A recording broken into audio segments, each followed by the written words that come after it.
because there are many postulates of Clausewitz which are still relevant. I have chosen one which is very famous, which is that war is a continuation of policy by other means.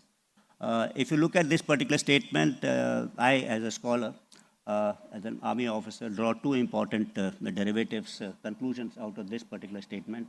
One is that war is a finite kind of an entity. That means there is politics, and when you fail in that politics, then you resort to use of force. So then there is war. And when war ends, politics, in the sense negotiations again start. So we have seen that in 71 war, that before that, there's politics, and then there's a 14-day war, and then again you go back to Shimla negotiations. So this is a definite end point and a start point to this activity of war. I think this particular paradigm which Clausewitz has postulated, or the conclusion which we have drawn, is entirely wrong. Today, war is a continuation of 5 C's, which I say as cooperation, competition, confrontation, conflict, and combat. That's war. In a one particular sequence, they continue happening. And the state tries to include any kind of instrument which is available to it for achievement of its political objectives, that is diplomatic, informational, military, and economic. You've recently seen this war on trade and tariff, actually. That's basically for attainment of political objectives.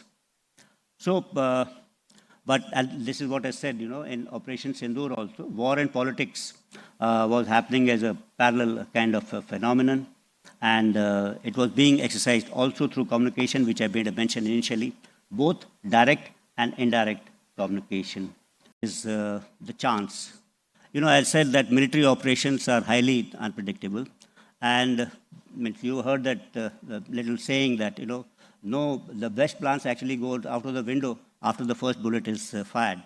So, and no operation plan is based on 100% preparedness. You can't be 100% prepared for every kind of a contingency. And you can't have 100% of the information about enemy. So you're always groping in a bit of a dark when you're carrying out military operations. And of course, in every military operation, there is an element of risk involved into it. But only thing is that there should be a calculated kind of a risk. In this particular case, what I say is, and of course, nations, when they try and build their capabilities, they try and build these capabilities on their past experiences and the kind of future conflicts they'll see they might have to, or the future challenges they may be likely to grapple with. So probably post Balakot and Uri strikes, we thought that should be able to engage targets deep inside with precision strikes. So India built these kind of capabilities. On the other hand, after Balakot, because the last strike package was almost at the borders of Pakistan, so there have been air defense capabilities probably. They built that kind of a stronger. We also thought that we had applied the land domain to carry out surgical strikes after Uri. Then we had applied the air domain, and this time we thought that to maintain that element of surprise, we'll employ one more dimension. That's in the air domain only, but slightly led by using loiter ammunitions and drones, etc., to carry out a precision strikes. So when we say, if you see both these things, both nations have tried to build different kind of a capability. So obviously there's an inherent amount of risk into this. And none of the capabilities that we had acquired actually had been tested in battlefield. They had been tested only in ranges. So whenever we are doing it, there's always an element of risk involved into it. But as they say, you cannot succeed if you don't take that kind of a risk.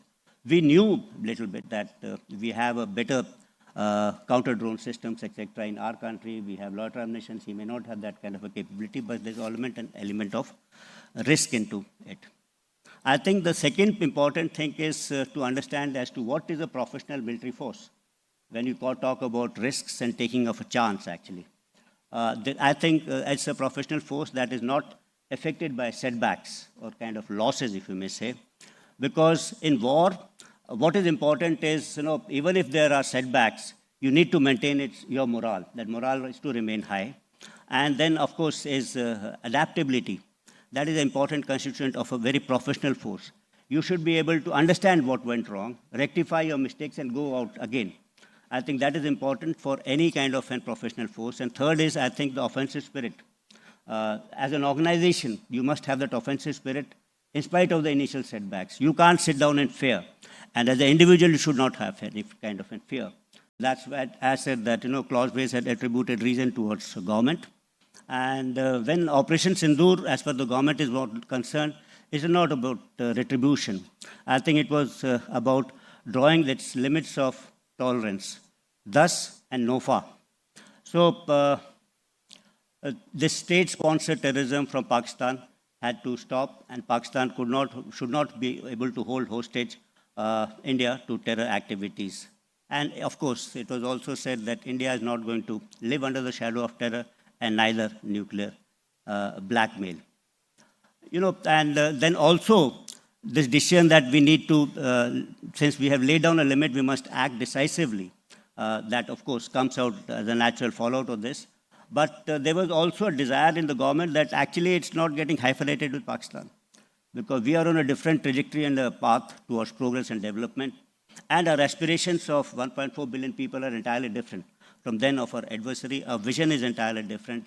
And our march of progress should not be stymied. It should be short kind of a war.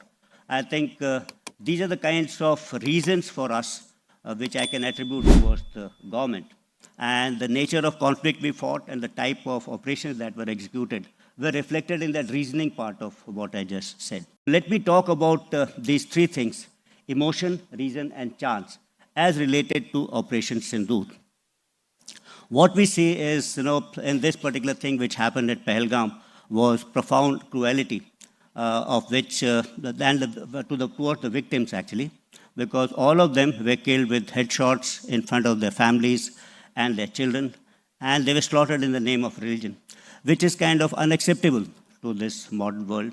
And this caused a huge revulsion in the society. So there was a kind of an hatred. And of course, it revived memories, because this is not a single act of terror against India. It means Western nations may have had one or two acts of terror. It's a continuation of terror acts. And maybe, India has been a victim of the maximum terror acts. Almost 20,000 people have been killed.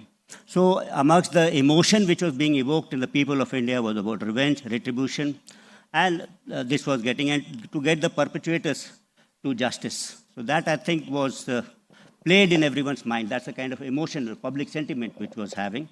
And at the end of it, there was probably some sort of satisfaction, anxiety during the operations, and maybe joy. So this happened during Operation Sindoor.